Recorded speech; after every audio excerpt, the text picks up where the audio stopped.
Well, investors will be watching today's historic meeting between President Trump and Russian President Vladimir Putin, not just the pros in Washington. This is Finland as the U.S.-China trade dispute continues and the NASDAQ closes at an all-time high on Friday. Ian King, Banyan Hill senior research analyst, joins us now. Ian, great to have you on the show. Morning. In your notes this morning, I thought it was interesting. You started with the idea that lots of U.S. leaders have walked this walk before and not with a lot of success. Bush, of course, looking into Putin's eyes and finding him to be straightforward. Well, that didn't prove to be so true, right? Hillary Clinton having her issues with the reset button. We remember that. Trump today trying to outdo his predecessors. What are traders looking for? Sure. I think if anyone thinks that this is going to be some type of confrontational meeting with Putin, I think they're going to be really disappointed.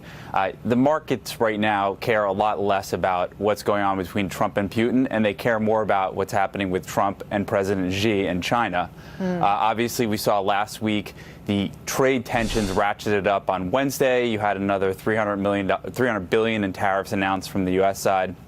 And this morning, we saw China's economic growth came in at 6.7%. And this gives... That's exactly right. Down from 6.8%.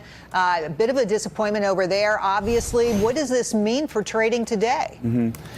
At 6.7%, this still gives President Xi enough ammunition to keep ratcheting up these trade talks with the United States. Now, it might be only down, 1.1% off of last quarter, but 6.7%, no matter how you look at it, is still great economic growth in China. All right. Let me get you to a couple other issues here, because we were facing a lot this morning. One of the things that could happen today, the president could again mention the European Union, could say something about how they are actually an enemy of ours. What would happen if that were to occur? Sure, I think that's a concern, and obviously you heard what happened on Friday where Trump labeled the EU a foe, especially he said what they're doing is because of trade. In that same statement, he also said that China is a foe economically and that Russia is a foe geopolitically. So I know we singled out that single soundbite with the EU, but it's not the U.S. just versus the EU. It's really the U.S. versus the rest of the world when it comes to President Trump's negotiations.